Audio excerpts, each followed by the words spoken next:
Good evening! So for today's video nga ay nagluto lang ako dyan ng inihaw na atay, sibuyas, capsicum at patatas.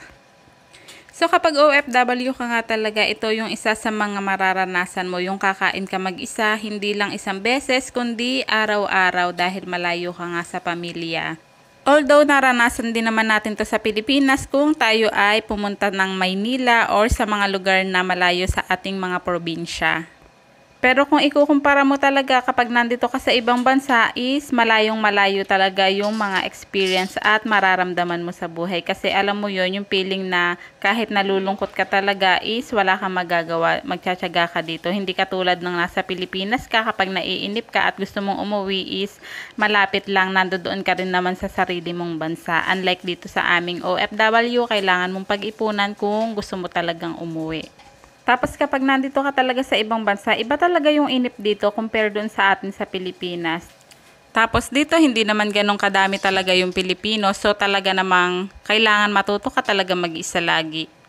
Yung unang abroad ko nga ay hindi ako masyadong naiinip kasi naman doon sa Taiwan ay napakadaming mga Pilipino, tapos sa isang buong building ay talagang puro Pilipino kaming mga nakatira doon. Sa company namin ay halos libo talaga yung nagtatrabahong mga Pilipino, unlike dito na iilan lang kami. Tapos dito nga is may kanya-kanya kaming apartment, tapos magkakahiwalay pa yung mga apartment namin or yung mga lugar namin dito. So hindi rin kami masyadong nakikita-kita katulad nitong mga ganitong rest day, kanya-kanya kami ng buhay dito.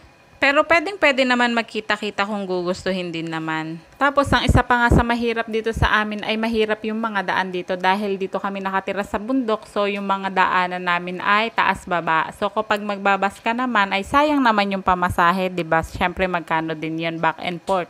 Makakaipon ka na din nun. Kaya nga imbis na mga pitbahay pumunta sa mga katrabaho ay mas pinipili ko na lang talaga dito sa apartment ko kasi nga dito syempre makakatipid ka kasi wala kang babayarang bus, yung maglalabas ka lang ng pagkain mo sa rep.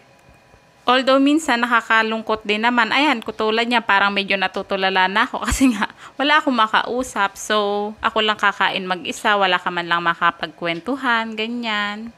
Buti na nga lang talaga at nalilibang-libang na ako ngayon dito nga sa ginagawa ko na to.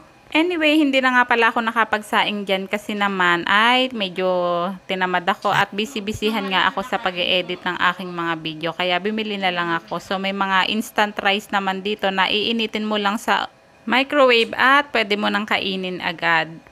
Anyway, masaya rin naman mag-isa minsan kasi nagagawa mo yung mga bagay na gusto mo. Yun lang, salamat.